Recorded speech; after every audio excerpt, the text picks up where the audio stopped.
Hello, everybody. Welcome back to another Transfer Portal podcast presented by NoContextCFB. Here with me today, I have Doug from the Transfer Portal. I have Brian from the Transfer Portal, and we have our special guest this week, Eric Dunn. Hello, Eric. Introduce yourself to everybody. What's up, y'all? It's your boy, Eric Dunn. Reside out here in Jacksonville, Florida. Excited to be on this pod. Thanks for having me. Thank you for coming on, and I know you're friends with Brian, so we really appreciate you two getting to sort out, getting you on here, helping us out. Really appreciate that. Obviously, we had a great first week of college football. Finally got back into it. It was real college football. It wasn't whatever last year's display was. This was for real. This was really good. We all enjoyed it. We have our week one review podcast. We went over on the other day, so y'all can take a listen to that. We're going to start things off. Who y'all think was overrated or underrated in this week's top 25? We'll start with our guest, Eric. I think I'll start with the underrated teams. I don't think too many of these teams were underrated because the teams that came into week one underrated showed themselves and proved themselves and beat the ranked teams. I'm talking about like Ole Miss and UCLA, Virginia Tech. So all those teams are now in the top 25. So like those teams are all underdogs in the games they played. Well, not Ole Miss against Louisville, but UCLA beating LSU and Virginia Tech coming out and beating North Carolina. Those teams got to jump into the top 25 now. So I think it's kind of early to choose like an underrated team. But for the overrated, I think that's a little bit more easy. Obviously, I think we can all agree that Oklahoma, after what they did against Tulane, almost giving up that lead that they had at home, definitely Oklahoma's a little bit overrated right now. And this hurts to say, but I think my squad, Penn State, is a little overrated. They jumped us 7 spots. I understand we beat, ranked Wisconsin, but it was 0-0 at halftime. Sean Clifford was not throwing great. He was overthrowing. He was underthrowing. It was a miracle we even won that game. I don't know what the pollers saw, putting us 7 spots above where we were, but I'm happy about it. But I think we're a little overrated. But, in college football, season gets played out. We'll see who deserves a spot in the end, because we still have to play Auburn next weekend. Then we have Iowa, and then we have Ohio State. So Penn State is going to have to prove themselves. Notre Dame is a little tough for me because I know every year we're like, oh, Notre Dame, they're always here, but they never win. But like, come on, Notre Dame's still a good team, and nobody beats Bama anyway. So why does Notre Dame always get this hate? But Notre Dame looked really good against Florida State in that game, but they almost did lose that one. But I don't think Notre Dame's overrated, but I feel like a lot of people are always going to say that they are because they never proved themselves in the playoffs. But it's Bama. Nobody beats them. So give Notre Dame a break. They're always good. So I think Notre Dame's just like on the fence for me. Yeah, I like what you said there. Penn State schedule's brutal. I also wouldn't overlook Ball State this week. We might talk about that later on this podcast. Ball State's a pretty solid, experienced MAC team. I got hate for the Northern Iowa one last week too. I don't care. I'm gonna say it. Brian, who's your overrated and underrated top 25 teams? I kind of agree with Eric a little bit. I think Oklahoma is very overrated. I think they always kind of have these games where they end up losing or very, very close to losing, and I think we can't excuse the loss to the almost loss to Tulane. Barely scraping by to a team that was displaced by the hurricane, and at home essentially. You can't. I just only losing 2 spots seemed very generous to me. I think it was more of the name of the school more than the performance on the field. I kind of wanted to go with Penn State a little bit too because of the way they won, but they did win, so I understand that. But as far as underrated, I think Ole Miss is very underrated. I think they should have at least been in the top 20. I know they're just at 20 and they were unranked before, so making a big jump might have been a little much, but they looked amazing against Louisville. Matt Corral looks like a very, very logical Heisman candidate. So I think that I think Ole Miss was a little underrated a little bit. I think they should have definitely been in the top 20. Loved watching Ole Miss play. Their offense is just so structured, it's so clean, so fun to watch. Louisville is a disaster. Satterfield's got to be on the hot seat. Maybe Doug will speak about that in a few weeks. But Doug, who's your overrated, underrated top 25 teams? Sure, definitely. Got a few over and underrated. For one, North Carolina should not be ranked. That was the nastiest performance I have seen from a week one team that was projected to make a New Year's Six. Like that was just downright shambolic. It isn't like Miami losing to Alabama, where it's Alabama, they're arguably the greatest team ever assembled. But to losing to a Virginia Tech team that wasn't good defensively, last year led up 500 plus yards against North Carolina. Granted, UNC lost a lot of production on offense with their top two running backs, Daz and Newsome, but to go from putting up that much yardage to struggling that bad, they shouldn't be ranked. Same point. I'd also I see here that Iowa State is ahead of Iowa. I would not have done that as well. You can't struggle against FCS teams and still be that high. Like Iowa has a proven record. They beat Indiana fairly handedly, even though their offense did sputter a bit, but the defensively they were outstanding. Probably the best defensive performance outside of yours truly, University of Georgia. But yeah, but I would have Iowa over Iowa State. I'm not saying Iowa State's bad, but I'd drop them for how they struggled. Same thing with Oregon. I'd drop them for how they struggled versus Fresno State. Needing a touchdown with 3 minutes left to beat a group of five team. That's not worthy of being where they are right now. In terms of underrated, I don't think anybody that's underrated really exists outside of Cincinnati, because I do think Cincinnati is a better team than A&M.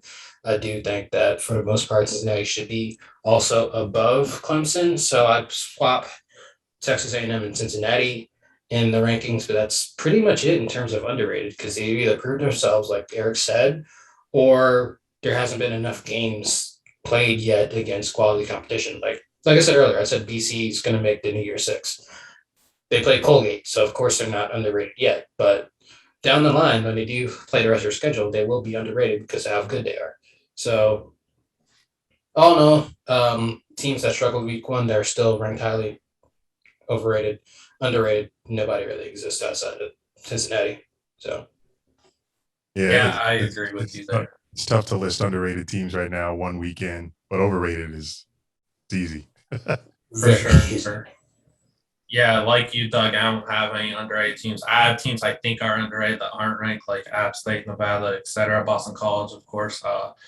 Overrated, I mean, I think Iowa State's overrated. I obviously didn't do a preseason poll, and then in my first poll, I ranked them 20th. I thought they were abysmal. I watched that entire game against Northern Iowa, which I'm one of the 18 people on the planet that expected that game to be an absolute dogfight, and Northern Iowa to go out there and have a chance to win, which they did, and they threw a pick late, which was terrible. But Northern Iowa outplayed those dudes pretty much the entire duration of that game. There's no reason that Iowa State should be ranked ahead of their rival Iowa after what we just saw take place on Saturday.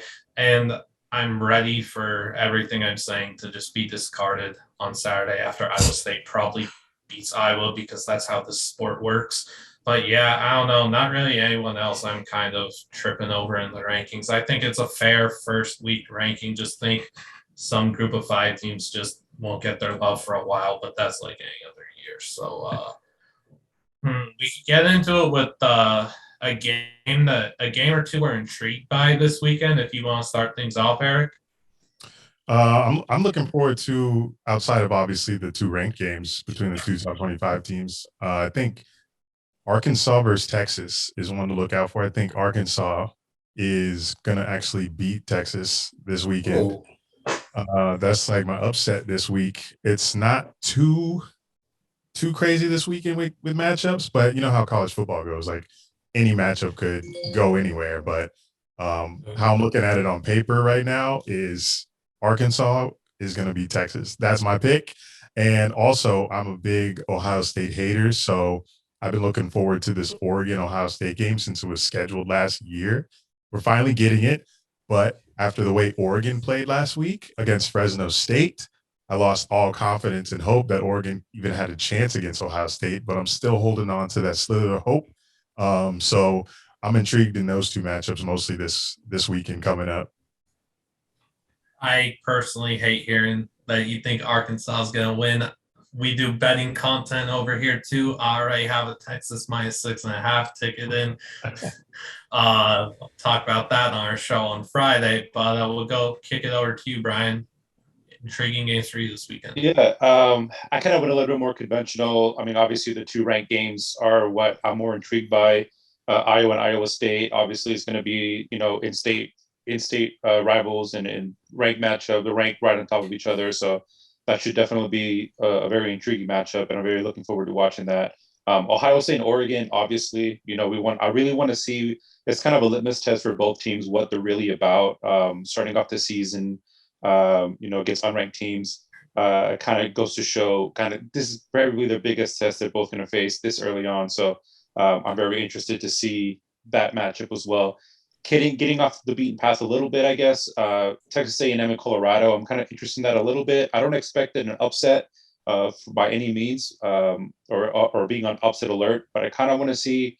I'm a little intrigued by this Colorado team, and I kind of want to see what Texas A&M does against them. They had a pretty impressive win last week, but I'm a little interested in it. I'm not going as far as picking an upset or putting them under upset watch or anything like that, but I kind of just want to check it out, kind of keep an eye on it, and see how it goes down.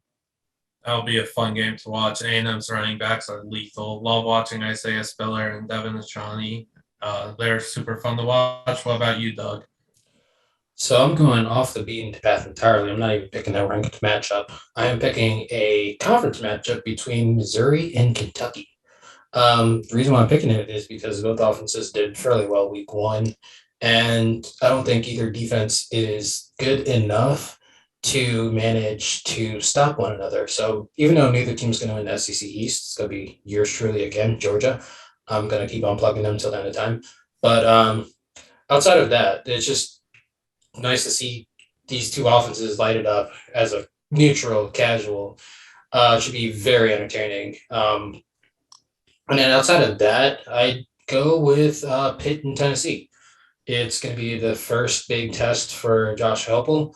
And Pitt, even though in general, for the most part, it's been fairly mediocre, pedestrian, they're always 7-5, 8-4 max. The defense for Pitt's always been elite. They should be able to get to Joe Milton fairly easily. And Kenny Pickett has been there since I was in college.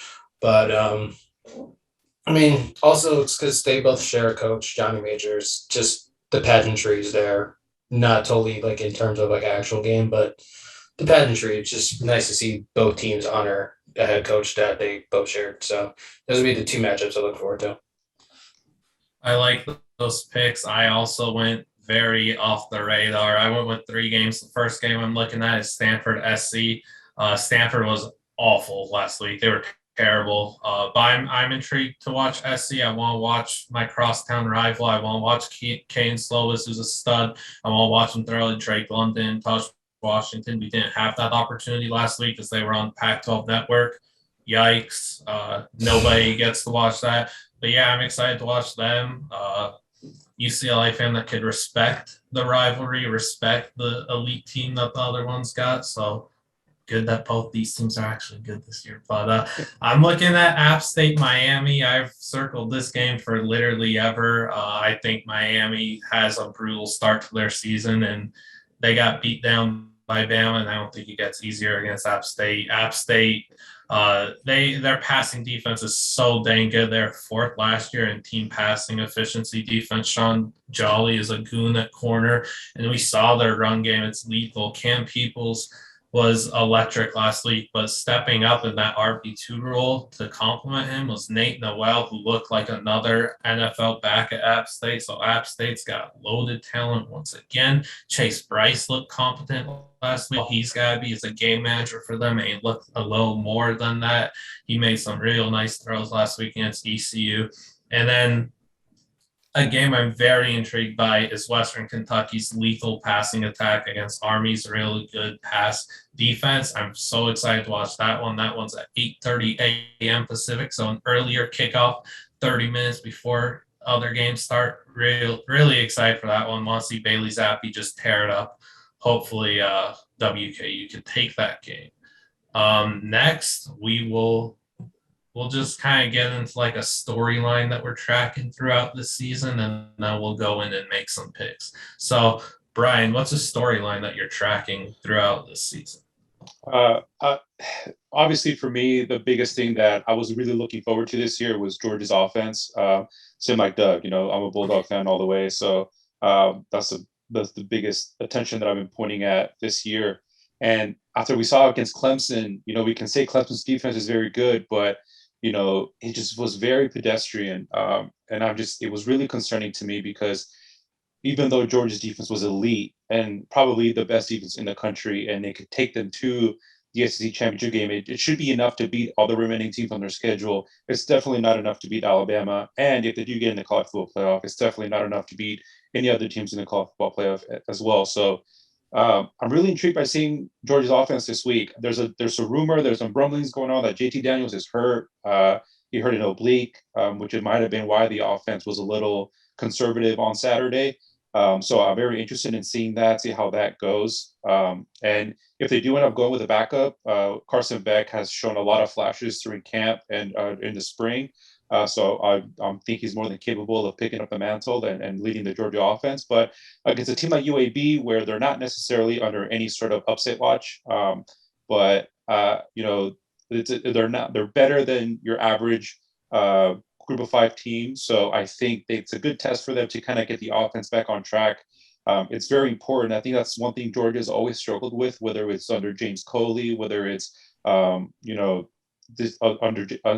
Jake Fromm, is the offense has never been very vertical, and that's one thing that JT Daniels brought to the table the last 4 games of last season. They pass the ball downfield with the key receivers, and getting some of those guys back. Jermaine Burton is finally healthy again. I know Eric Gilbert is still out. We'll see how that goes with that, but we'll see. I'm really interested to see their offense, and if they can finally get a point offense where they can score 20, 30, 40 points a game at ease, like Alabama does, then they should definitely be unbeatable. So I'm interested to see how their offense recovers after that abysmal performance against Clemson. But in this era, you take them how you get them. That was a huge win for Georgia. Obviously, we'll keep an eye on JT Daniels' health. We all want him to be super healthy. He's fun to watch. Eric, what's a storyline you're tracking this season? So I'll start with how Brian did with my personal team, Penn State. So before the season started, I was looking forward to seeing if Sean Clifford had any sort of improvement because obviously Penn State started 0-5 last year. So it was tough to be a Penn State fan last year. It was tough to be a college football fan in general last year with everything that was going on. But so it didn't help how my team had no wins 5 weeks into the season. So, but after week 1 against Wisconsin, he threw one dime. Like, it was a beautiful pass, but he wasn't consistent with it all game. So I don't know if quarterbacks are going to be able to fix that mid-season because, Big Ten, like you said, it's a tough schedule for Penn State this season. So if he's not making those throws every single game, then I don't see how Penn State is going to be able to handle the schedule that they have coming up, especially with the SEC Auburn team coming up. That's the whiteout game, and that's going to be a big game. And he's going to have to make those big throws. So it was a great win to start off the week for Penn State, but a little nervous going forward with Sean Clifford. But like I said earlier, that defense is stout. Another storyline I'm looking forward to is, I gotta say, Bama. Who's beating Bama? Georgia. They looked amazing again. Y'all Georgia boys think y'all beating Bama every single year. It's going to happen.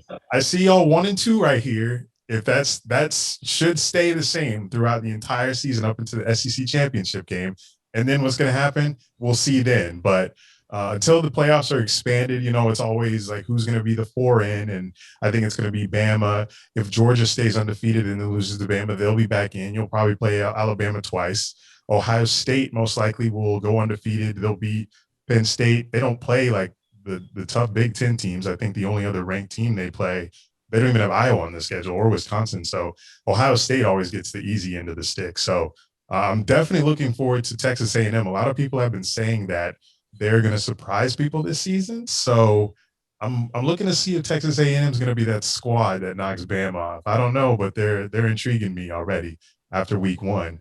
But it's hard to, be excited for those teams that are like below rank 10 right now because the Big 12 teams, they always have like a 2-loss team in their conference at the end of the season at the top.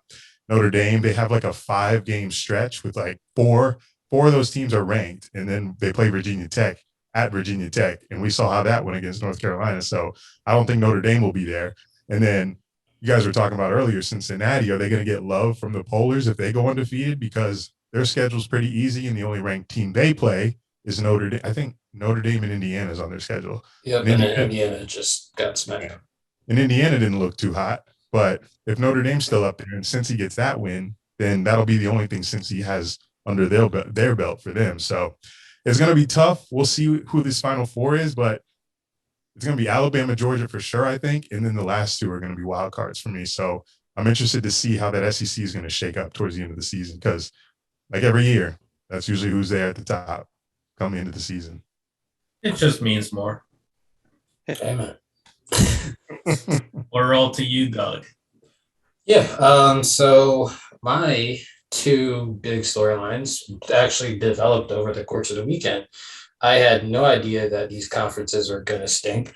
Not necessarily conferences, but the divisions. So first off, the Pac-12 North going 1-5 with one team having to pull out a touchdown with 3 minutes left to go beat Fresno State.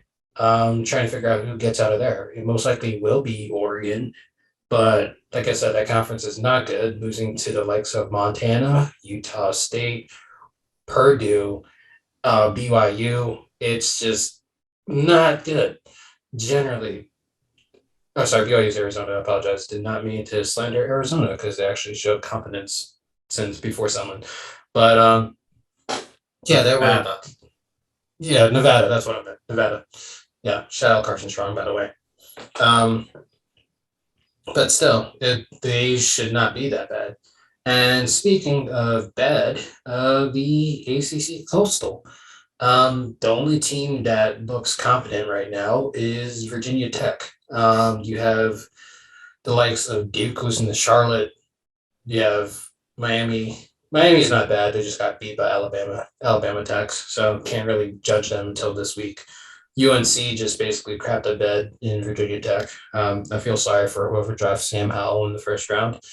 Big waste of a draft pick there. Georgia Tech looks like they're completely done. Like there's no sort of progress in that program. I mean, I like it because it's a free win, but besides the point, that Burnham's cooked. Can't really get a good read on UVA for the most part. I think that they'll be solid, but I don't think that they're anything special. So Virginia Tech really might backpedal their way to the Coastal unless Miami actually shows that week one was aberration and is able to win out, which is totally possible. So those would be like the two conferences I look forward to. And then, divisions. And then in terms of like my other team, the team I actually got my degree from, I'm just curious just to see how the offense develops for the most part. It looked pretty great versus West Virginia, Talua Tagovailoa, and Rakim Jarrett, by 5-star, by the way, showed a lot of chemistry, a lot of great talent. They're able to generate a lot of yards on that West Virginia secondary, which is still good, even though they lost their best player and their defensive back coach, but they're still a pretty good secondary. So seeing how they can progress throughout the season against some tough defenses, I'm curious to see how they play Ohio State down the line, but just curious to see how far they can carry Mike Loxley, Maryland, and hopefully take us to a bowl game. So those would be the few storylines I look forward to. I like those and obviously love Jarrett, stud receiver that's going to make some more NFL teams look bad when they pass on them. Like every team passed on Stephon Diggs for however many picks that was. It was too many. But fifth round. I don't know how, but we could talk about that in the spring for draft coverage. But storylines I'm looking at this year, Pac-12 South, the carnage in the Pac-12 as always. There's actually some really good teams in the Pac-12 South this year, like really, really good teams. And like every other year, they're going to beat each other up. And I can't see anyone surviving it. I just think that they're going to beat each other up and make each other look bad. And there's going to be a whole lot of fun stuff to take away from the Pac-12 South. Another division I'm looking at is the Mountain West division, because y'all know I'm super high on Nevada. I think that's a potential 11-1, 12-0 team. But Fresno State has really impressed me. They looked really strong against Oregon, despite not even playing their best game. But Jake Haener is a monster at QB. He's really taken just a leap in his growth and development. He's really impressing. Fresno State's that one team I think could give Nevada trouble in conference play. Nevada plays at Fresno State on October 23rd. So I'm looking to track how Fresno State and Nevada play until that showdown. And now we'll get into the 10 games that we're picking over here on the transfer portal. We have a Beat the Transfer Portal podcast, Beat the Transfer Portal contest as well that y'all can participate in. We're starting things off with Western Kentucky Army this week. What do you have for us, Eric? Just that game? Yeah, just for this one. I got Army. Are these quick picks or I got to give analysis because I don't know half these teams yet. yeah, it could be quick picks or like a little sentence, whatever. It doesn't matter.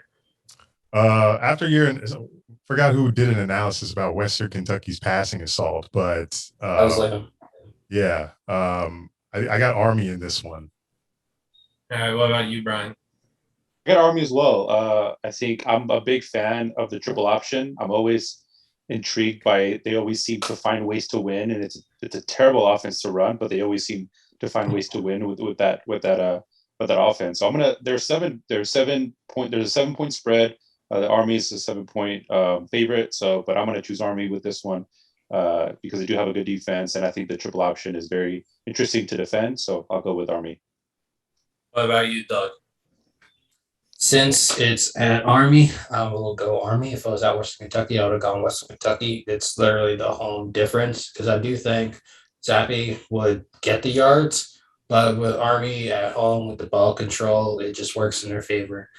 If Western Kentucky was at home, like they can get Western Kentucky with like 2 quick strikes could probably put the game away just to the sheer nature of how Army runs their offense. But home field advantage, just for me, that's literally the only explanation I have here. Does anybody know what a hilltopper is? I wish I knew. I have no idea. Better than a gamecock, though. I like the cock better. Shout out Big Red, favorite mascot out there. Gotta love Big Red, and Big Red loves me. I'm the only one picking Western Kentucky. I'm picking them 38-35. It's a brutal test for this lethal passing attack, but I like Bailey Zappi too much. I think he's going to show why he's one of the most electric quarterbacks in the country. Jarrett Stearns at receiver, another Houston Baptist transfer. He's a dog. He's a monster. And I just love their offensive coordinator, Zach Kitley, another Houston Baptist guy. That's a big theme that y'all are going to see with Western Kentucky. Kitley is one of the brightest young minds in this game. I think he's like 30 or 31. He's an offensive guru. He's wanted to coach since he was like 13, 14 years old, and he's going to show everyone why he's so dang good at this job. I just really like concepts that I saw from them in their week 1 win over UT Martin. There was a delay kind of street crosser kind of thing that they had Stearns run inside the 20. And I mean, this FCS defense had no idea how to stop it. And it was just a really, really good touch from Zappy on the throw. So yeah, I'm just going with Western Kentucky because I love that team this season. We're on to Oregon, Ohio State. What do you have for us here, Doug? Ohio State, Oregon, after that shown week 1, I'm not going to touch on with the 10-foot pole. CJ Stroud got more comfortable as the game went on. Garrett Wilson, Chris Olave, that whole offense, mastered Kyron Williams, like that whole team, well, out-talent Oregon. And with Oregon's best player potentially missing the game, I got Ohio State playing their second string by the start of 4th quarter. Dang it. Well, what about you, Eric?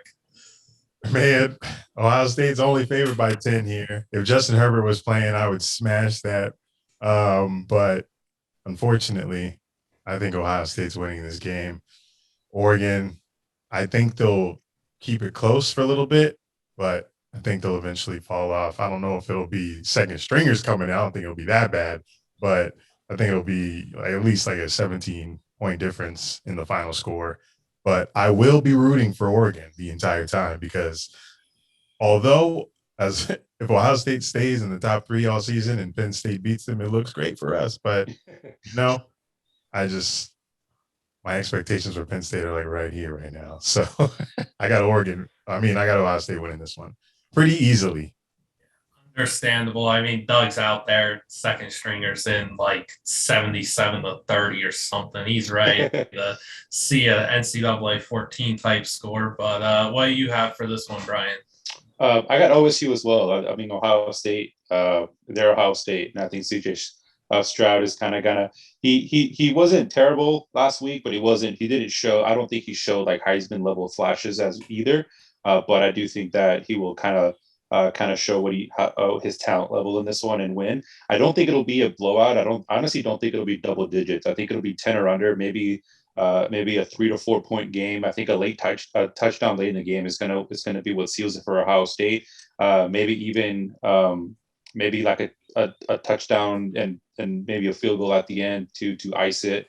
I could see that way going, but I definitely think it'll be under double digits. So I got Ohio State winning for sure. So we've all got Ohio State here. I'm also rolling with the Buckeyes, but I kind of think it'll be a blowout like Doug does. I think Ohio State's got the opportunity to score 50 or more here. I got winning 48-31. I'm not tripping over what we saw from the offense in week one. I think in this era, we just don't realize and kind of factor in that CJ Stroud, that was his first career start and came on the road in a conference game. We shouldn't have been expecting a Heisman level performance. He has to settle in. He has to take it. It takes time to build something special. And I think that's what we'll see over the course of the season. Because I do believe that they have the opportunity to have the most lethal passing attack in the country when you have CJ Stroud, Chris Olave, Garrett Wilson. You have so much talent. And then their rushing attack is so good too. And they need to stop using Master Teague. I said that all offseason. It's Mayan Williams and Travion Henderson. It's their time to shine. They're the 1-2 punch that needs to just get going, accumulate touch after touch after touch after touch, because they exploded when they got the ball. Mayan went for like 80 right off the bat. Travion went for 60, 65, whatever. Those are the explosive playmakers that help make an already lethal offense just unreal, unbeatable, hard to, like, you're praying for stops. That's what this Ohio State offense can be. So that's why I have them winning 48-31. I think stuff just comes together here, and Stroud puts in a big-time performance. And Kayvon Thibodeau, if he's not playing, they're done. They're cooked. If they don't have Kayvon, they're cooked. But Noah Sewell on Oregon is a monster, and I'm really excited to watch his growth over these next few years as he turns into an NFL linebacker. Our third game that we're picking is Pitt, Tennessee. We'll go to you for this one, Brian. I got Tennessee on this one simply because they're at home. Neither Tennessee or Pitt played Pitt played UMass. I mean, it's UMass. And then with Tennessee playing Bowling Green, I don't know. There really isn't much on either team, but I'll go with Tennessee just because they're home. And I think, playing in the SEC, no matter who you are, playing an SEC team on the road is always tough. So I'll go with Tennessee on this one. Would you agree with that pick, Eric? Yeah, I got Rocky Top here. I think this game is going to be, the over-under is 56. I think it's going to be more in like the 60-plus area. I think there's going to be a lot of scoring in this game, but I think ultimately Tennessee will pull this one out just because of the home field advantage they have. What about you, Doug? I have Pitt. I think the under is going to hit. I generally don't think Tennessee's going to get the ball moving like they are. For the most part, Pitt's defense is pretty stout and elite, and Joe Milton was still looking pretty shaky against Bowling Green. And granted, it's his first game starting at Neyland, but looking shaky against Bowling Green, there has to be some questions raised about that offense. So give me Pitt. Kenny Pickett's not great, but he's good enough to get a job done. If, say, Pitt scores 21, I do think that 21-24, I think that does it for them. That's how not confident I am in Tennessee. Completely understandable. I hate to see that you won't be singing Rocky Top for us tonight. Awful song. Yeah, there you have it. I have Tennessee winning 27-23. I think it's going to be a terrible game. I have no interest in watching this one, truthfully. I truly don't want to watch this one, but it'll be on like the third monitor or whatever. But yeah, I have like nothing to say about this. I think Alontae Taylor makes a big play for the Tennessee defense at some point. Jalen Hyatt makes a big play for the offense. But like other than that, it's not a game I care much about at all. I would rather watch Western Kentucky Army. Watch every second of that doozy. So we're on to Iowa State. College game day is going to be their big scene for this one. Huge game, even if we don't think highly of Iowa State. What's your call for this one, Eric? So I looked up the records after they announced that they were going to be there, and Iowa has won the last 5 matchups in this series. So I think all the pressure is on Iowa State, even though they're at home, ranked 9th. The history, they've lost the last 5 against Iowa. All their seniors are returning. You got Bryce Purdy, you got Brees Hall. This is Iowa State's year to prove themselves worthy of being in the playoffs. And this is the statement game. You lose this one, it's not a conference game, but you're most likely Polish aren't going to show you any love if you lose this one, but you went out in the Big 12. So you struggled last week against UNI. You better get it tight because you're playing the biggest game of your season potentially. But that being said, I'm taking Iowa. Big Ten bias here, and history repeats itself. Give me Iowa. Iowa State's only favored by 4.5. I would love to take this bet. Iowa all day. Would you agree with this one, Brian? This was probably the one that I kind of struggled with the most. I really, really want to pick Iowa State. Basically with the same points that Eric mentioned. I do like Brock Purdy and Brees Hall. I think Bryce, my bad. Yeah, no, you're fine. Brees Hall is probably one of the top running backs in the country. So not probably, he is one of the top running backs in the country. So I really do like them. I really want to pick Iowa State as well, but I'm going to go with Iowa on this one as well. I really didn't like what I saw against UNI either, so I'm going to go with Iowa. What do you have for us here, Doug? I'm going with Iowa. The way they just shut down Indiana completely. Michael Penix did not look like a quarterback that day. Even though I wasn't higher on him as everybody else, but they did not give him anything to work with on offense with the way how Iowa's defense played. Amazing performance from them. And with the way that Iowa State struggled against Northern Iowa, Iowa State always does this. They struggle against an FCS team. They'll lose to Iowa State. They'll pick up 4, 5, 6 wins against teams that are okay-ish to fairly decent. They get hype. Then they lose to Oklahoma. The Big 12 is not good, so they backpedal their way into another Big 12 title game. They lose to Oklahoma again, and 9 times out of 10, they're in Alamo Bowl. At least that's what it is under Matt Campbell. So give me Iowa. Iowa's offense is still not really good either, but I trust their defense to do enough to shut down Iowa's offense, then vice versa. Sorry, I was shitting on you. I make it Iowa 4 for 4 here. I have no confidence in this pick at all because I know if I pick Iowa State, Iowa's going to win. And if I pick Iowa, Iowa State's going to win. So congrats, Cyclones, for making me look like an idiot here. But yeah, I have Iowa because I just think Iowa State's incredibly overrated. I don't think Iowa State should ever come into the year ranked top 10. No, that shouldn't have happened. Brock Purdy, I don't like it all. I speak to this all the time. Whenever I think of Brock Purdy, I'm thinking of the backwards interception he threw against TCU last year. That runs in through my head all the time, just awful. And now his brother Chubba Purdy is at Florida State. So now whenever I think of Brock Purdy, I'm thinking of Chubba at Florida State. And how him and Milton should play. Wait. There's a person named Chubba Purdy. Yep. That's the Purdy family, the quarterback factory. They've got over Chubba Purdy. Chubba Purdy. He got a screen time in the Florida State Notre Dame game. Him and Milton were standing next to each other. Okay. I totally forgot he was there, but yeah, I don't know. I just don't like Brock Purdy. I don't like much about Iowa State. They do return Charlie Kohler though, who didn't play last week against Northern Iowa. So again, the best tight end back in the country is big time. But looking at Iowa, I just love Tyler Linderbaum, top 2, top 3 offensive lineman in the country. The guy is a freak athlete. Spoke about it on last week's podcast. Athletic background, wrestles, shot puts, baseball player, scout team wide receiver, and he's a center. Like that guy is a freak of nature, even though he's a big boy on the offensive line. Really like him. And Riley Moss is a stud at corner, and he showed that off with his 2 pick sixes last week. And Indiana, Doug and I told you those guys were frauds. Amen. I love that Indiana L after what they did to us week 1 in 2020 with that goal line play. Very true. Did you think it was in or out? It was out. It's neither here nor there. They got smacked by Iowa and we're ranked 11.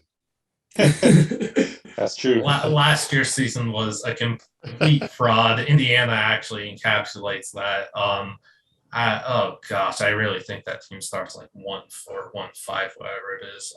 Yeah, damn. I told you I have Western Kentucky beating them in Bowling Green. That's happening. We're on to App State Miami here. Look, I obviously love Group of 5 teams. That's just how I'm built. So I think we already know who I'm picking here. What do you have for this one, Doug? Give me Miami. It's going to be a bounce back game for them. Derrick King, the offense is going to start to click. Defensively, I'm still kind of worried. They might just try to arm tackle everybody, and App State might just break out a few long completions / runs because Miami doesn't know the words wrap up. So give me Miami. I just think at the end of the day, they'll wear down App State. It'll be like 34-21, nothing crazy, but it's close enough for App State to make it a game, but not too far to where Miami will play the bench like Ohio State will. I get it. What about you, Eric? I disagree. I think App State needs to be respected. We've been watching this team since that blocked kick versus Michigan rise to the D1 ranks and even sneak into the top 25 a few years. So this is actually going to be an upset watch by me. Watch Appalachian State win this game. Don't know by how much. Give me 3 or 7. It'll be close, but I think Appalachian State wins this one on the road, puts on for the Sun Belt Conference. Do you agree with that, Brian? You going with Sun Belt supremacy? Yeah, so I thought I was being bold with this pick, but obviously it doesn't look like I am at this point. I'm going with Appalachian State as well. I don't like what I saw from Miami. I know it was Alabama, and losing a game like that when you're kind of, a good ranked team, and losing a game like that to another ranked team can definitely suck the wins out of your cells. So give me App State, baby. Go Mountaineers. I want them. I think they're going to win. But it'll be close. I think they'll win by under 10. By single digits, but I don't think it'll be that of a close game. I think that App State will take the lead early and kind of just keep away from Miami. But yeah, give me App State on this one as well. So 3 of us are going with App State. You could ignore that banner. That's just for decoration. App State that is nasty, Liam. App State needs to send me stuff. Dude, I bought that stuff when I was like 13 or something. I don't know. I just like collecting college stuff. But no, App State needs to send me stuff. We had Cam Peoples on the podcast before, running back for App State. Guy is one of the best running backs in the country. We just know App State's brand, that power zone run scheme. They run things so well, and now they actually have a quarterback that can throw downfield consistently. And Chase Bryce, he showed that last week. It was actually very surprising, Doug. It was surprising. He dropped this ball into the bucket to Hennigan. It shocked me, and then he made more throws downfield. And I was like, wait, this can't be the same dude that was at Duke and Clemson, but it was. And no, that's surprising because he wasn't good. No, it's very surprising. And all he has to be for this team is a game manager, and they'll be real good. It's like the Jeff Driscoll syndrome, where it's like you look absolutely terrible Power Five schools. You drop down to a level and you look amazing. Like Jeff Driscoll stunk at Florida. Next thing you know, go to Louisiana Tech and he looks like a god. And now he's in the NFL. Funny how that works. He actually looked really bad on his first like drive or two, and then he settled in and looked good. If he could just be a game manager, be competent, and then just be a little more than that with downfield passing, that'll be huge for his team. They have 4 super senior wide receivers. They have Cam Peoples and Nate Noel, 2 possible future running backs on the NFL rosters. They're going to run the ball a ton against Miami. And like you guys said, Miami, their defense, their tackling, what is this? And then human blanket. They're human blankets. It's bad. And then you just factor in, I am so low and so out. I've never been in on Manny Diaz and Rhett Lashley. I think they are not. I think they're just poor coaches. Lashley's scheme, I despise it. He doesn't put De'Eric in the best opportunity. I love De'Eric. I don't think he's set up for success here. I never have. I don't like the talent surrounding him. I don't like the offensive line. There's nothing about Miami that I actually like, except De'Eric King, Bob Bolden, Elijah Blades, the other players, but like. And the banner. Yeah, the banner, clearly. And taking the turnover chain out down like 30, that's a good move too. Gotta love that. Tell us how you really feel, Liam. I really feel is those fools might start 0-3 because Michigan State actually look kind of good, and they got them next. And if Miami doesn't buy in or something, or Manny doesn't cook up like some Dabo voodoo magic, they're cooked. I have App State 31-24. And we're on to Texas, Arkansas, which Eric told us he's in on Arkansas. Want to tell us why? I think Texas is overrated. I didn't put them in the overrated list, but Arkansas, I think I got a little biased because I have a friend who's a big Razorback fan, so he's always updating me on like the team and whatnot, and he's been waiting for like a really good season. So I don't know, this game is just giving off upset vibes to me. It's potentially going to be like a top 3 game of the week, and I feel like and I think Texas goes down. It'll be a good game though. I think Arkansas will win this one. I'm picking upsets heavy this week. For real. I like that pick. I like your confidence there in Arkansas. Every guest picker always has a pick where they're like, yo, I got this friend that goes somewhere, a family member, whatever. That's why I'm picking them. Kind of not really the case. Whatever. I'm just speaking. What about you, Brian? So I really want to pick Arkansas. I agree with Eric. I think Texas is a little overrated. I think that they always have that one game that they just lose for no reason. They lost that game against Kansas a couple years ago. They lost that game. Charlie Stonger doesn't count. They have some, they just have the losses that they're just mind-boggling, and you kind of like there's no reason to lose those games. So I really want to pick Arkansas here, but I'm not going to. I don't think that I just don't see it happening. So I'm going to take Texas. I think it'll be close. I don't think it'll be a blowout. I'll take Texas. But yeah, give me Texas. All right, splitting the vote 1-1. What's your call, Doug? Question for everybody here. Have any of y'all ever been to Arkansas? No. Don't go. Texas. I don't plan on going to Arkansas ever in my lifetime. I heard I've been. A beautiful scenery, some places. What about Texarkana? Fayetteville, baby. It's great scenery. Get in, get out. There's no reason for you to stay. But in terms of football, Texas is actually they look competent. Like, this is probably the most competent I've seen a Texas team in probably since their Sugar Bowl win, which we don't talk about. But yeah, they looked pretty competent for the most part. They beat a team that people said that they should beat, and they did beat them fairly handily in Louisiana. Another great team. Hudson Card looked good. Bijan looked great. I do think that with Sark, I think that he's learned from his stints at Washington and USC that he should be an above average coach.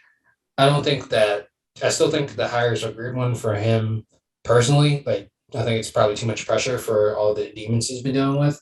But in terms of the on-field product, Texas has probably looked the best it has been in a while. And bringing in a redshirt freshman um, to make it look good compared to some of the offenses we've seen in the past. Give me Texas. Arkansas is still a work in progress, and on top of that, they struggle with Rice. If you struggle with Rice, I'm not picking you. Now, before someone calls me out on this, because on the last episode, I said that I was impressed by Texas and I thought they were underrated, and now I'm over here saying that they're overrated. So I think in the last 2 days, I don't know. I guess I just haven't the honeymoon from the Texas win against Louisiana kind of faded, and I'm kind of back on the overrated bandwagon. So before someone calls me out on that, I just want to explain myself.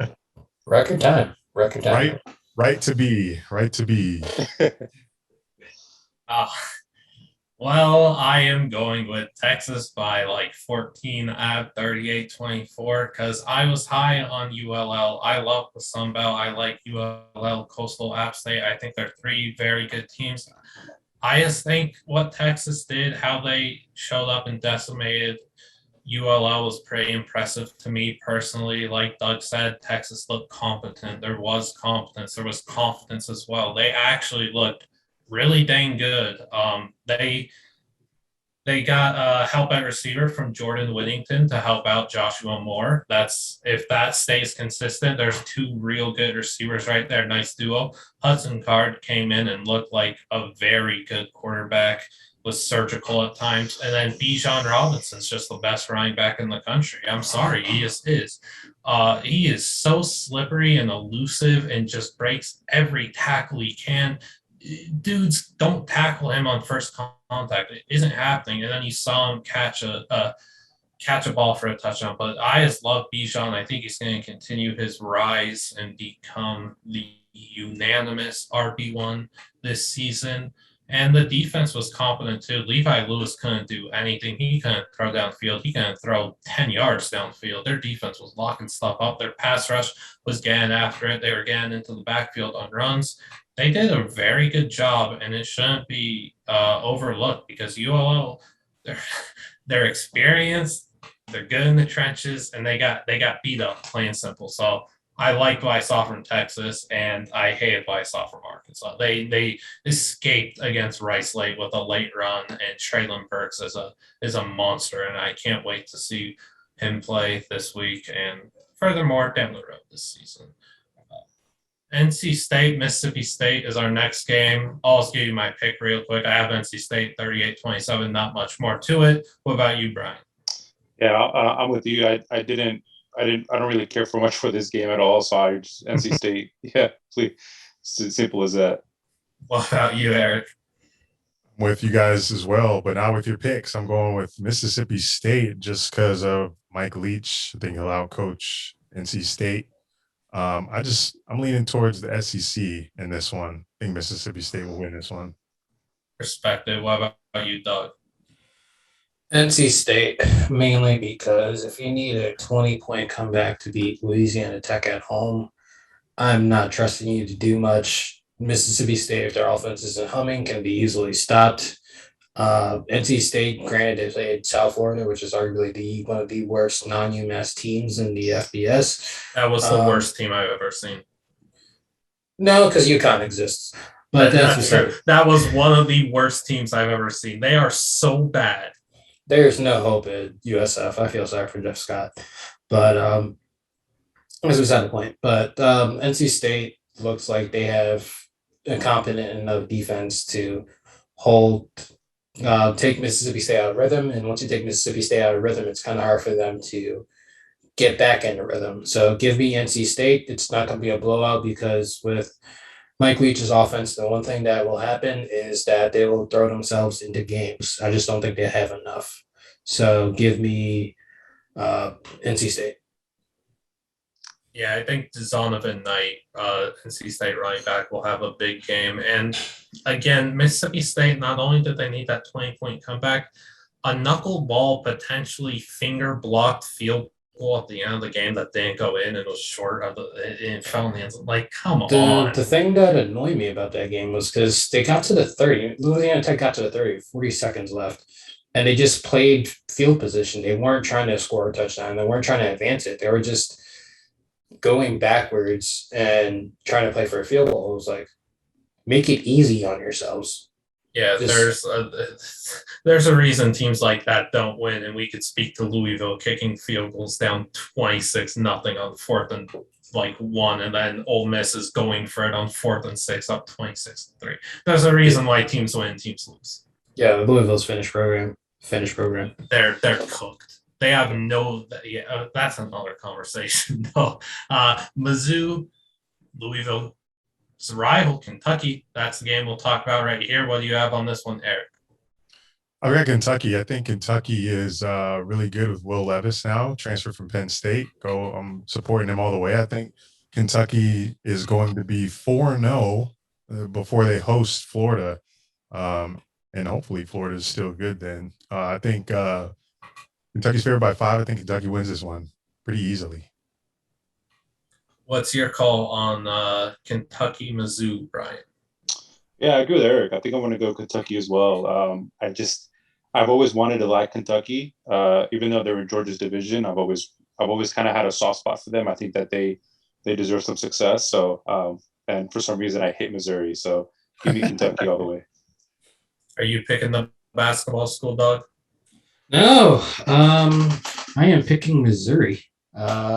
Do you think that Missouri, even though there have been questions about their defense, they're further along offensively than Kentucky is, where I think that they can squeak out a shootout win. Other than that, I do believe in Liam Cohen and Will Levis to get Kentucky a decent bowl game, maybe a Gator Bowl if things go really well, but it's not today. Give me Missouri. All right. I went with Kentucky 38-24. I think their offense will thrive in this one. I like the new pro style attack they've got. And Will Levis just brings some swagger. I just need to say is that whole banana thing going on with him. I don't know what that's about. He's starting some kind of trend there, but that dude needs to eat a banana like he does with the peel on the sideline, so I could get some good content for No Context. So Will Levis needs to do that. What I think he will do in this one is I think he'll put up I think he'll have 2 rushing touchdowns. I'll say I'll go some bold prediction there. Will Levis has 2 rushing touchdowns in this win. I think Wan'Dale Robinson has a pretty good game for Kentucky. And now we're on to what should have been a good game and is not. It's ugly and it's in prime time and it's Michigan, Washington. Oh gosh. Well, I want your thoughts on it, Doug. If you have plans with your family, actually go spend time with your family. Don't watch this game. As much as you love college football, do not watch this game. There is no reason to watch Washington try to perform offensive tasks because they're clearly incompetent in doing so. Michigan by 20 plus, backups in. I'm not even a big fan of Michigan. I'm not even a fan, even though they lost Ronnie Bell for this season. It's just that I am that low on Washington that do you remember that 2008 Apple Cup where it was 0-11 Washington versus 0-11 Washington State? You might see that again this year. That's how low I am on UW. So that's tough. Spend time with your family, spend time with your kids, because also NFL Sunday tomorrow. So if you want to don't squeeze in a nap because the game we're previewing after is going to be really fun. But go spend time with your loved ones or go catch up with friends. Don't watch this. Doug hates starters. He wants the backups to play every game. I hate the Washington starters because they're not good. Outside of Trent McDuffie, quality All-American corner. That's beside the point. Go. Eric, you're a Big Ten guy. What do you have for this? Are you actually going to watch this monstrosity? Absolutely not. Michigan has not been relevant since I was a baby. and they lost their running back for the season. Nobody's going to be talking about these two teams this week or the week after or for the rest of the season. But I do have Michigan winning this game. I can't pick a team that just lost to a team that I didn't even know had a football team. Montana. They play football in Montana. I did not know that.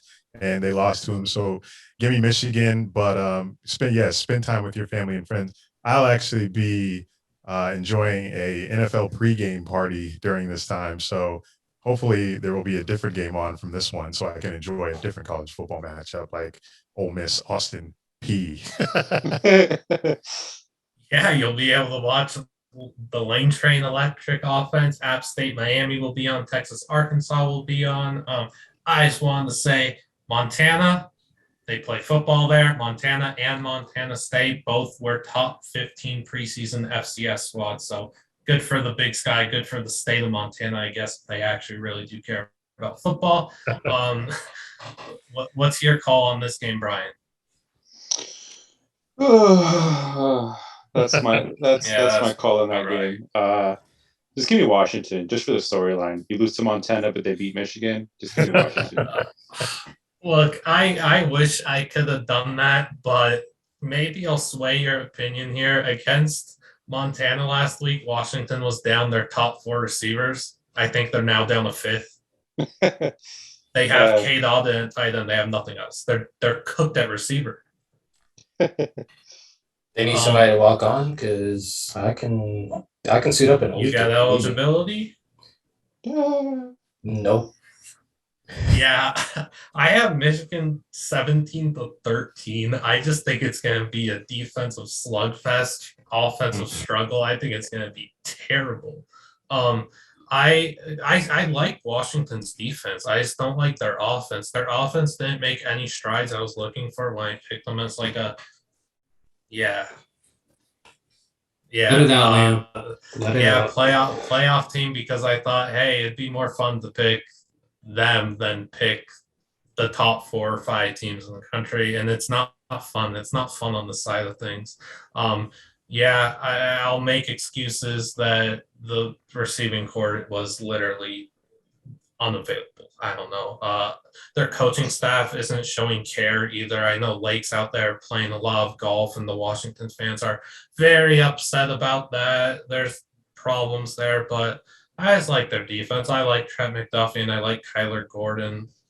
They have a good defense.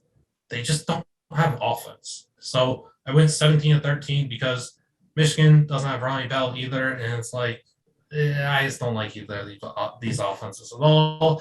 But former Michigan quarterback Devin Gardner actually is a commentator now, and he did a very, very good job for the South Dakota State, Colorado State game last week, so he deserves his flowers. This next game, very fun. Holy War, Utah BYU. What do you have, Brian? Give me the Virgins. Give me BYU. I think that I really do enjoy BYU. I don't know why. I have ever since last year with Zach Wilson. They've had a place in my heart and on my television. I like to watch them whenever they're on TV. So I'll take BYU, and I think I like Utah as well, but give me BYU in a close one. Eric? Yeah, this is my 3rd upset of the weekend. I think BYU pulls out the dub here. Utah, they're ranked 21. They put 40 on Weber State last week, and if we didn't have Dane Lillard, who would know who the hell Weber State was? So give me Brigham Young in the upset here. For some reason, I like them as well, and I don't even know much about them other than the success they had last year with Zach Wilson. But apparently, they're still good. So give me the upset here in prime time, 10:15 p.m. game on the East Coast. I'll tell you you and Brian to look out for their quarterback, Jaron Hall, taking over for Zach Wilson. Nice dual threat. Had some big offers coming out of high school. What do you have, Doug? I am going with BYU as well. Jaron Hall is by far a better quarterback than Charlie Brewer. Like I said, when I picked Utah as my overrated team in the season preview, I just don't like the fact that Utah's going to be heavy reliant on transfers. It's week 1. Week 1 you can get away with, but then it's week 2 on the road. BYU having fans back, it's just gonna be. It's not an ideal situation for Utah. Like BYU is not slouches either. Like they return a decent amount of talent without Zach Wilson even being there. So give me BYU. Gonna be a close one. Holy war. So there's gonna definitely be some penalties that should not have happened. So actually watch this one. Don't watch Washington, Michigan. Watch Utah BYU.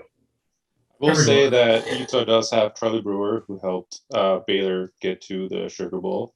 But yeah, I don't think that's enough for me. Give me, like I said, yeah. So just BYU. Yeah, I mean, everyone should watch the Holy War. It is vicious. It's a great game. Put your Utah stereotypes away because this one is a heated rivalry with a lot of hatred running deep. I have Utah winning. I guess I'm the lone one here taking Utah. If I am correct, I have Utah 30-17. I just didn't really like what I saw from BYU last week after they got up. They kind of took their foot off the gas, it seemed, offensively and defensively. Arizona was hitting big plays against them, and I mean that's kind of whack, but I don't know. I like Jaron Hall on BYU. I like Tyler Algier. I think they have talent in their pass catching game, but I think Zach Wilson definitely elevated that talent of of Gunnar Romney. Gunnar Romney and Isaiah Rex. I think Wilson elevated their talent levels.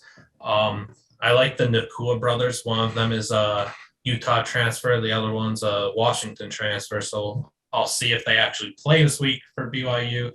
For Utah, I'd like Devin Lloyd to make big time plays on defense. I really like Nefi Sewell too, another Sewell brother or family member, cousin me. I think he's a brother. I don't know. uh, that'll do it for the games that we are picking this week. We'll go up and just give you a player focus, Doug. Yeah, so like I mentioned earlier, Rakim Jarrett, University of Maryland, wide receiver, 5 star. They play Howard this week, and whenever we play Howard, he always put up a decent amount of numbers. But last week, he's put up a decent amount of numbers. Got a touchdown, had over 100 yards, I believe. Like, just look out for him this season. Potential Blitnikoff winner, not this year, but next year, when the receiver crop thins out a bit. But I could see second team all Big Ten because of Ohio State. Damn it. But yeah, I can see second team all Big Ten, and if things go well next year, he could probably be a potential All American. So look out for him, and he'll be a stud. Receiver is super deep. I wish Jarrett got more attention. He's a star in the making. Who's your player to watch, Brian? I'm going to go with Emory Jones as a devoted Florida Gator hater. I want to see him struggle. I'm just kidding. No, I don't want to see him struggle, but he did not look very impressive last week. So I'm interested to see how he continues to play and how big his leash is, how long his leash is. So I'm interested to see, he was only 17 for 27 last week, 113 yards against FAU, Eric's alma mater, FAU. So I'm interested to see what he's going to look like moving forward, and how quickly Dan Mullen's patience, or how big is Dan Mullen's patience for Emory Jones following in Kyle Trask's footsteps. Yeah, Anthony Richardson is gunning for that QB1 job at Florida. Eric, what's a player that you're focusing in on? I'm going with another player in your guys' division, the SEC East, but I'm going with a different team, Kentucky, man. I'm all in on Will Levis after what I saw him do against ULM week 1, 45 points, 367 yards, 4 touchdowns, 18 for 26. I think that continues the next 4 games. Like I said earlier, he's going to start 4-0. Their schedule's Missouri, Chattanooga, South Carolina, and then they host Florida. And I think that's a winnable game. And then they host LSU. And LSU played USCLA terribly, and I think they could win that one up until they go to Georgia and play your boys, the Bulldogs. So I think we'll bench is clearing. I don't know. I like what I saw week 1. I think he'll be able to carry that team up until they play Georgia, and I think that'll be a great game, October 16th in Georgia. If Kentucky's still undefeated, then that'll be something to see.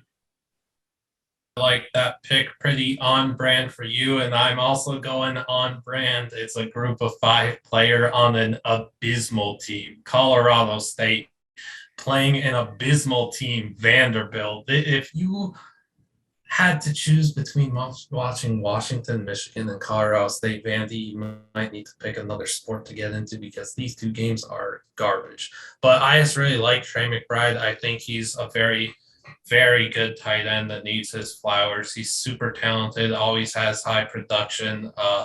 He caught 13 passes last week for 116 yards. He was the literal one player that showed up in their loss to South Dakota State, which South Dakota State's got some goons out there. The Yankee brothers at receiver, oh, those guys are fun to watch. But I think McBride's a future NFL tight end. I really do. He presents a big target, and he's a very good route runner. I don't think people would think that when they look at him. He's a reliable pass catcher, trustworthy, third down safety blanket, super tough to tackle, good after a catch. I like McBride a lot. He's the one guy that this team has to showcase, and he's going to have a huge season for Colorado State. So, sidebar real quick. Is there any hope for that program? Because they got blown out at home by South Dakota State, and they've been trending downward since they hired Mike Bobo. Way back to Mike Bobo. And Mike Bobo, now Adazio. That program has no hope. No, they are looking awful, but I just really like what I saw from South Dakota State. I'm so sad that they don't have another game against the FBS opponent this year or another game on TV. They play North State and it's on ESPN Plus. What is that garbage? That should be on Watch ESPN. Before I get too off track here, we'll go in and we'll just give one game down the road in a few months that we're kind of looking forward to. What do you have for Eric? I'm going to go with Cincinnati, Notre Dame. Looking forward to seeing if Cincinnati is going to be that team that, they did pretty well last year. I think they damn near went undefeated last year, but they're starting really high this season in the top 10, and they beat that Notre Dame team and beat everyone else. I think they'll get a real shot at getting to the playoffs this year. So I'm looking at that one. What about you, Brian? I'm looking at Ole Miss and Alabama. I think Ole Miss, I'm really high on Ole Miss. I really, really like what I saw against Louisville, and I really like Matt Carroll. And so I'm going to Matt Corral. Sorry, I'm really looking forward to see how they play against a team like Alabama. Maybe it could be a high-ranking team, high-ranked game at that point. But we'll see. That's definitely the litmus test for them to see how good they will be. Will they fall into the buzzsaw of Alabama like Miami did, or will they actually be competitive and maybe even beat Alabama? That'll definitely something to look at for sure. Alabama's going to be a really good test for Matt Golden Corral. What's your game to look forward to, Doug? My game is Fresno State and Nevada. Nice. That game I would say it's a division decider, but they still got San Jose State in that division as well. So like that Mountain West division is better, like I said earlier, than the Pac-12 North and the ACC Coastal for sure. They 3 teams stacked, and San Diego State's also pretty quality too. Even Hawaii, they're not the worst. I mean, Hawaii should be bowl eligible, but Fresno State, Nevada, depending on if Cincy somehow loses their few games against Power 5 opposition. And since he loses those, the winner of, if Nevada wins, they'll win out most likely and position themselves to get the Power 5 bid. I mean, the New Year 6 bid. I apologize for speaking earlier. Nevada wins out, Cincinnati drops a game. Most likely New Year 6 bid goes to Reno. That my Nevada undefeated season agenda needs to keep growing. So thank you for helping it grow. I like how you spoke to Hawaii there and said they're not the worst, and I just didn't mention UNLV in that same division. Oh no, UNLV, like they lost to Eastern Washington double overtime. Pretty nice field. Like I've watched the highlights. Allegiant looks gorgeous when they do that end zone for UNLV, but that's the only good thing I could say about that program. the broadcast was bad too, because I was watching the whole second half after it was 6-3 at half. I was watching that broadcast, and they start double OT and they're showing the replay of the one play touchdown Barrier threw. Like, what is that? Anyway, the game I'm looking forward to, Brian and Eric both chose week 5 games. I'm also choosing a week 5 game because this slate is disgusting. This is a very, very, very strong slate. And I'm looking at Texas TCU. I think Texas is going to be 4-0. I think TCU is going to be 3-0. But I just think it's going to be a high level matchup here that we shouldn't underlook on a loaded slate. I have high expectations for both teams now. I didn't know I had high expectations for Texas until a few days ago. But yeah, I'm just super excited for that. Zach Evans, TCU running back, one of the best running backs in the country. And then Bijan Robinson, the best running back in the country. So that'll be a fun game to watch. And then just guys speak to some other week 5 games. You have Boston College at Clemson, Ole Miss at Alabama, Arizona State at UCLA, Florida at Kentucky, Michigan at Wisconsin, Auburn at LSU, SC at Colorado, Nevada at Boise State, Cincy at Notre Dame, Western Kentucky at Michigan State, Fresno State at Hawaii to end your night. That's disgusting. That's a great slate. And there's like Ball State Army, but I left it off. Wait,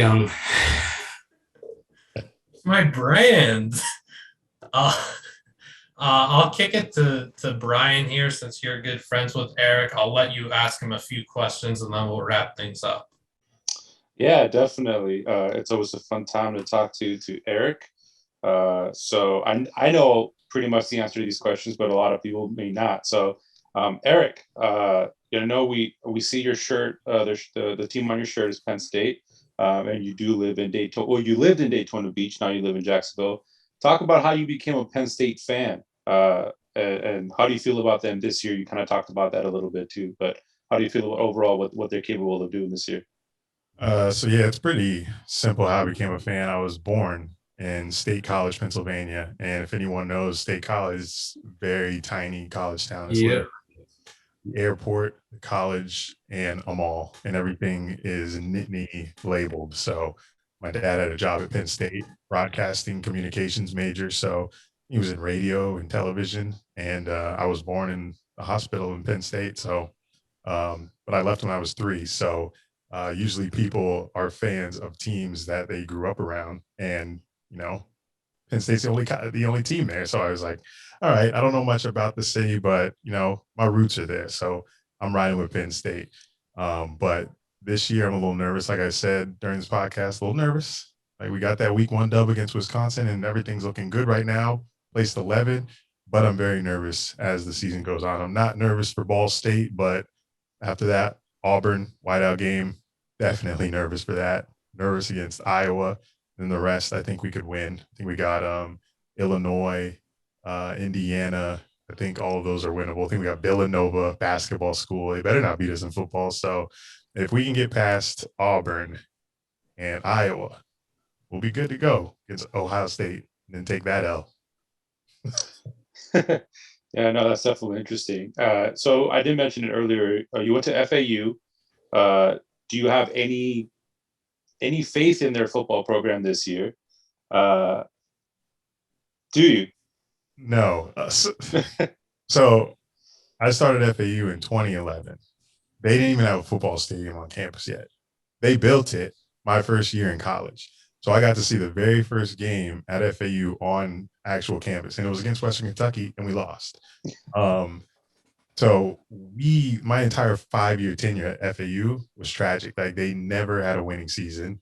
I did get to see a few players get drafted to the NFL. Saw Alfred Morris, Devin Singletary, Trey Hendrickson, a couple linebackers also that are still in the league from FAU. But we weren't good until Lane Kiffin showed up there and got us that bowl win. I also saw us transfer conferences from the Sun Belt to Conference USA, so that was cool. But FAU is right where they need to be. They're not going to be a school that dominates their conference every year and then, puts in a bid to join a bigger conference. That'll never happen, I don't think. But they're right where they need to be. They'll compete in their conference and they'll lose to all the ranked teams that they play. So it may take a decade plus for FAU to become a college football powerhouse. And speaking of going to all those games, talk about if you want to, talk about the story of when you got arrested at an FAU game. How that happened. I love telling that story. It's the one and only time I've ever been arrested, and it was for the most petty thing you can ever imagine.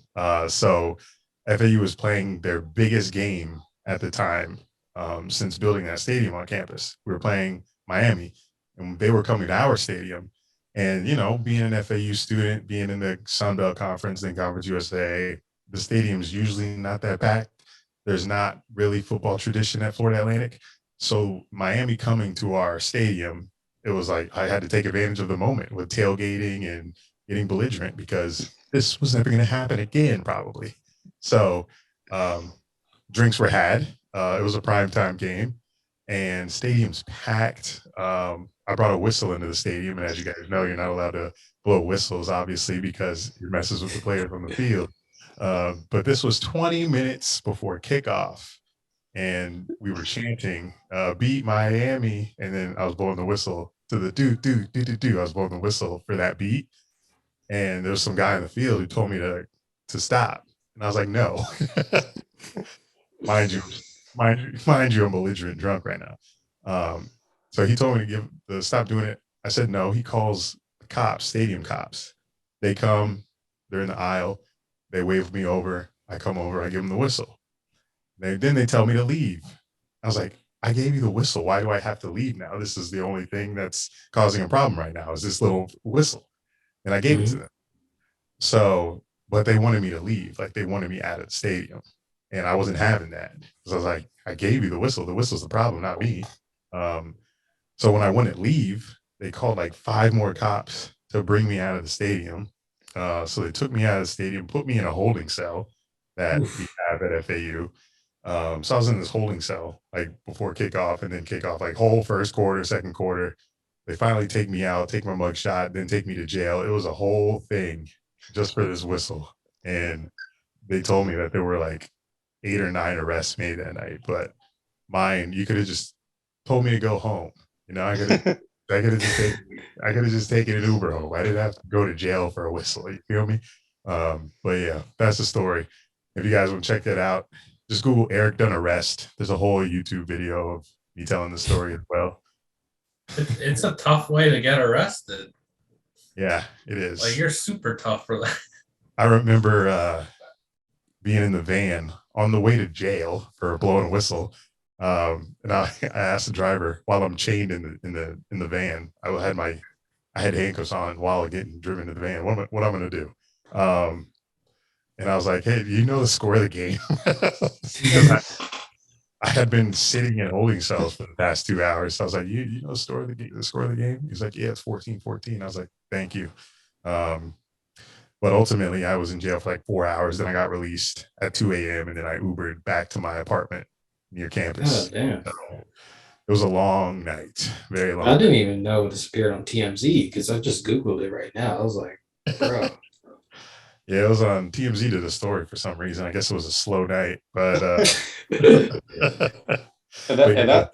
that kind of goes into the question I had too is you got real popular. That's when FAU is when you made your basically you made a name for yourself through Vine. How did that change your college experience being popular and being on Vine and seeing your story on TMZ? Did that change the way people looked at you? Did that change the way your on-campus life was like for you?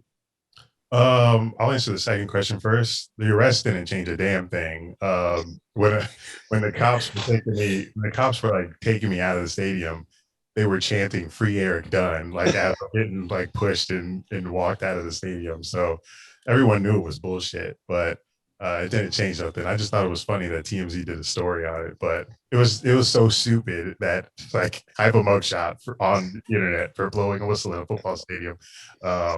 This makes me laugh, but it was definitely crazy accumulating, like internet stardom during my college tenure because I had started the first 2 years just like this, like any college kid would, coming from high school, not knowing anybody, going to random college you don't know, meal plan, wearing lanyard around your neck, flip flops, all that, the typical university lifestyle for a freshman, and then came back to school fall semester 2013, and everybody knew me. So it was definitely different. Definitely had a different college experience than most.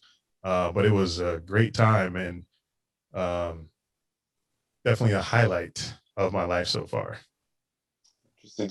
So last thing before we let you get out of here, man. I already know. I know you. I know I'm a lifelong daddy. You know that. They don't know what that means, but talk about your podcast. Talk about the daddies. Talk about Dunn and Drew, and just kind of give you a couple minutes to just kind of plug your stuff. What do you got going on?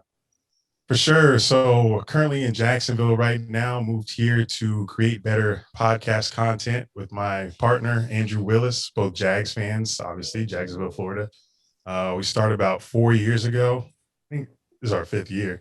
We've been growing this community now. It's been a ride for sure, because sure, as you guys know, 6 episodes in, you're always going to find some new way to grow and find some way to make your podcast better. We're on episode like 202 now. I remember when we were on 6. It takes a long time, and it's just been a wild ride. And it's tough because everybody's doing the same thing now. Trying to build that personal brand on social media, and you really got to stay consistent with it if you want to be noticed and stand out from the rest of the pack. But it's been a dope ride, and it helps that I had this Vine audience, when we started the podcast. So a lot of people came from Vine and listened to our podcast and tuned in because of what I built there. But it's been cool bringing Andrew in over here. Shout out. He's right here. He said hello. But it's been cool building this podcast brand and interviewing athletes and media people, and we're excited to see where it can go. And this is the first year we've lived together. We've been doing it remotely for the past 4 years like this, but we're seeing a difference already just being here together and making content together. So we're looking forward to the NFL season, the Jag season, and seeing what this 5th year of Dunn and Drew can do. Just look up Dunn and Drew. It's Dunn and Drew all across social media, YouTube, Twitter, Instagram. We're out here just creating content and trying to make people laugh. That's all I got. That's all I got for you, Liam and Doug. You got anything for Eric? So for me, because you like Jags focus, like, what are your thoughts on the year?